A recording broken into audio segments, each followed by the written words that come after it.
28 सितंबर शनिवार के दिन आ रही है भाद्रपद मास के कृष्ण पक्ष की इंद्रा एकादशी, जिसके प्रभाव से बड़े बड़े पापों का नाश और पितरों को भी सद्गति प्राप्त होती है।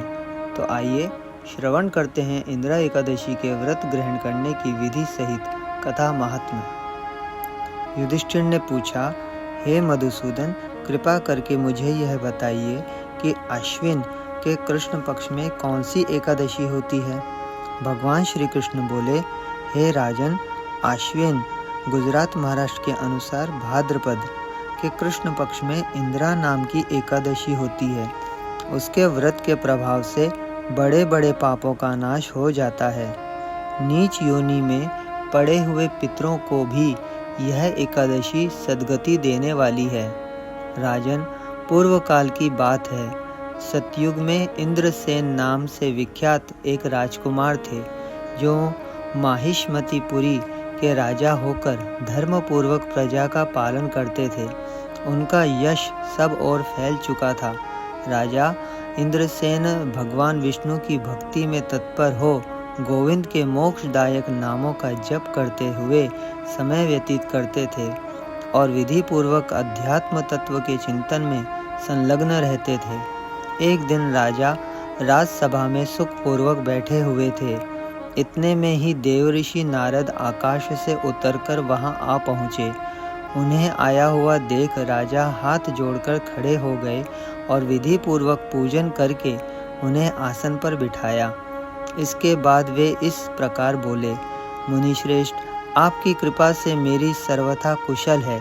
आज आपके दर्शन से मेरी संपूर्ण यज्ञ क्रियाएं सफल हो गई हैं। देवऋषि, आपने आगमन का कारण बताकर मुझ पर कृपा करें। नारद जी ने कहा, नृपश्रेष्ठ, सुनो, मेरी बात तुम्हें आश्चर्य में डालने वाली है। मैं ब्रह्मलोक से यमलोक में गया था। वहाँ एक श्रेष्ठ आसन पर बैठा और यमराज ने भक्ति पूर्वक मेरी पूजा की। उस समय यमराज की सभा में मैंने तुम्हारे पिता को भी देखा। वे व्रत भंग के दोष से वहाँ आए थे। राजन, उन्होंने तुमसे कहने के लिए एक संदेश दिया है, उसे सुनो। उन्होंने कहा है, बेटा, मुझे इंद्रा एकादशी के व्रत का पुण्य देकर स्वर्ग में भेजो। उनका यह संदेश लेकर मैं तुम्हारे पास आया हूँ। राजन, अपने पिता को स्वर्गलोक की प्राप्ति कराने के लिए इंद्रा एकादशी का व्रत करो। राजा ने पूछा, भगवान, कृपा करके इंद्रा एकादशी का व्रत बताइए। किस पक्ष में, किस तिथि को और किस विधि से यह व्रत करना चाहिए। नारद जी ने कहा, राजेंद्र, सुनो, मैं तुम्हें इस व्रत की शुभ कारक विधि बतलाता हूँ। अश्विन मास के कृष्ण पक्ष में दशमी के उत्तम दिन को श्रद्धा युक्त चित्त से प्रातःकाल स्नान करो। फिर मध्याह्न काल में स्नान करके एकाग्रचित्त हो एक समय भोजन करो तथा रात्रि में भूमि पर सो। रात्रि के अंत में निर्मल प्रभात होने पर एकादशी के दिन दातून करके मुंह धो। इसके बाद भक्ति भाव से निमांकित मंत्र पढ़ते हुए उपवास का नियम ग्रहण करो। अद्य स्थित्वा निराहारः सर्वभोग विवर्जितः स्वभोक्ष्ये पुंडरीकाक्ष शरणं मे भवाच्युत। कमल नयन भगवान नारायण, आज मैं सब भोगों से अलग हो निराहार रहकर कल भोजन करूँगा। अच्युत, आप मुझे शरण दें। इस प्रकार नियम करके मध्याह्न काल में पितरों की प्रसन्नता के लिए शालग्राम शिला के सन्मुख विधि पूर्वक श्राद्ध करो तथा दक्षिणा से ब्राह्मणों का सत्कार करके उन्हें भोजन कराओ। पितरों को दिए हुए अन्न में पिंड को सूंघकर गाय को खिला दो।